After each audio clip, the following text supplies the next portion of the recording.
Hello. हाय बच्चों, क्या हाल चाल? सब ठीक ठाक। हम लोग पिछले वीडियो में देखे थे फोकस दूरी और वक्तार त्रिज्या में संबंध। तो आज के अगले वीडियो में हम लोग देखने जा रहे हैं दर्पण सूत्र। क्या देखने जा रहे हैं? दर्पण सूत्र, मिरर इक्वेशन। ठीक है, तो उसके लिए हम लोग पहले किरण आरेख देखते हैं। किरण आरेख हम लोग एक अवतल दर्पण में बनाते हैं। किसमें बनाते हैं? अवतल दर्पण में। और अवतल दर्पण ये हो गया एक प्रधान अक्ष। ये हम क्या ले लिए हैं? प्रधान अक्ष। और प्रधान अक्ष दर्पण को जिस बिंदु पे काटते हैं उसे क्या बोलते हैं? ध्रुव बोलते हैं। जिससे किससे डिनोट करते हैं हम लोग? P से डिनोट करते हैं। ठीक। एक हम यहाँ पे पॉइंट ऑब्जेक्ट कैसा ऑब्जेक्ट? Point object. ठीक। पॉइंट ऑब्जेक्ट से हम एक रे को मिरर पे भेजे हैं। पॉइंट ऑब्जेक्ट से हम एक रे को कहाँ भेजे हैं? मिरर पे भेजे हैं। यदि वो रे मिरर पे जाएगी तो हम जान रहे हैं कि मिरर में ना परावर्तन की क्रिया होती है। ठीक। तो परावर्तन को हम लोग क्या पढ़े थे कि जितने के एंगल से आपतित किरण आएगी दर्पण पे उतने ही एंगल से वो क्या हो जाएगी? दर्पण से परावर्तित हो जाएगी।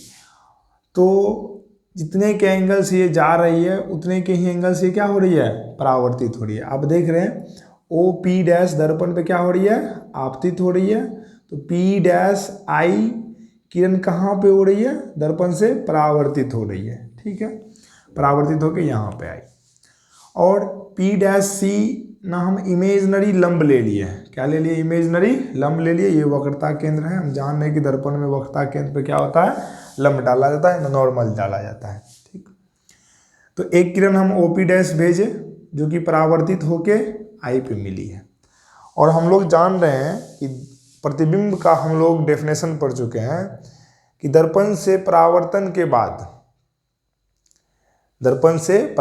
के बाद दो किरणें जहां मिलती है या मिलती हुई प्रतीत होती है उसी बिंदु को हम लोग क्या बोलते हैं? प्रतिबिंब बोलते हैं। तो मतलब ये हुआ कि प्रतिबिंब बनने के लिए कम से कम कितने रे का मिलना जोड़ी है? 2 रे का। कितने रे का? 2 रे का। ठीक। तो एक तो किरण गई परावर्तित होकर यहाँ पे आ गई। अब दूसरी किरण भी लेनी है। वो दोनों जहाँ पे मीट होगी वही क्या कहलाएगा? अपना प्रतिबिंब कहलाएगा। तो एक किरण हम क्या किए ना, दर्पण के लंबवत लिए हैं। एक किरण क्या किए हैं? प्रधान अक्ष पे दर्पण के लंबवत लिए हैं। तो यदि कोई भी किरण 0 डिग्री से जा रही है तो परावर्तन के नियम से 0 डिग्री से ही वापस आएगी। तो यदि हम एक रे लंबवत लिए हैं तो ये क्या होगी? उसी रास्ते से क्या आ जाएगी? वापस। मतलब 0 से इंसिडेंट हो रही है तो 0 से ही क्या हो जाएगी? रिफ्लेक्ट भी हो जाएगी। मतलब जिस रास्ते से गई वो उसी रास्ते से क्या हो जाती है? वापस हो जाती है। तो ये किरण गई और उसी से वापस आ गई। तो हम क्या देख रहे हैं कि परावर्तन के बाद 2 किरणें यहाँ पे मिली। एक तो ये वाली किरणें और एक ये वाली किरणें। तो उसी बिंदु को हम लोग क्या बोलते हैं? इमेज बोलते हैं। तो वही जाके यहाँ पे क्या हो गई? एक इमेज फॉर्म हो गई। यहाँ तक बच्चों समझने में कोई दिक्कत नहीं। और P डैश से Q हमें क्या डाल दिए? इमेजनरी लंब डाल दिए। तथा P और Q की दूरी क्या है? बहुत ही नगण्य है, मतलब नहीं के बराबर है। ठीक है, देखें क्या हो रहा है।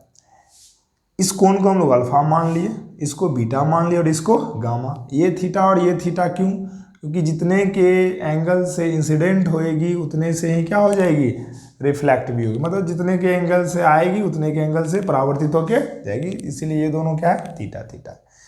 और OP वस्तु दूरी, इसको हम लोग बचपन से पढ़ते आ रहे। वस्तु दूरी को किससे डिनोट करते हैं? U से। CP वक्रता त्रिज्या किससे डिनोट करते हैं? कैपिटल R से।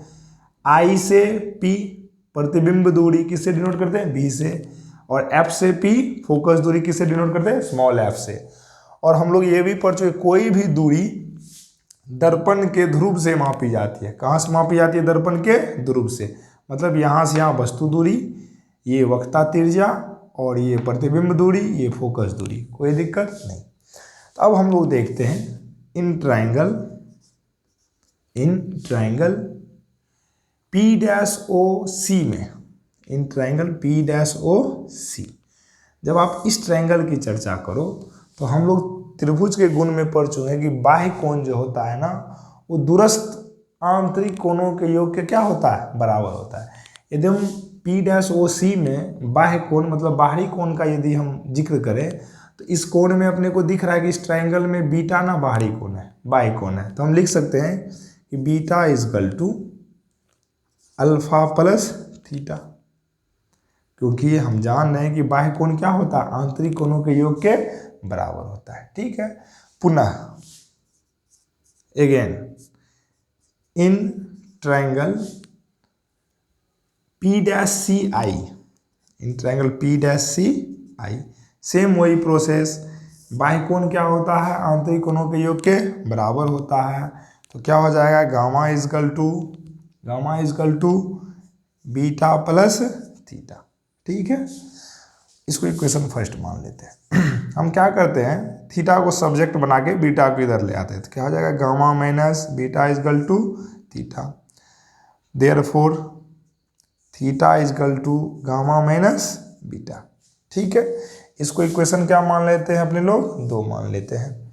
इक्वेशन 2 को इक्वेशन 1 में रखने पर, इक्वेशन 2 का मान इक्वेशन 1 में रखने पर, जब हम इक्वेशन 2 का मान इक्वेशन 1 में रखेंगे तो क्या हो जाएगा, beta equal to alpha plus theta की जगह क्या आ जाएगा, गामा माइनस बीटा। ये बीटा उधर से इधर आ जाएगा तो क्या हो जाएगा, प्लस, मतलब बीटा प्लस बीटा कितना, 2 beta equal to alpha plus gamma. This is equation number 3। हम लोग इसको इक्वेशन 3 एज्यूम कर लेते हैं। ठीक है,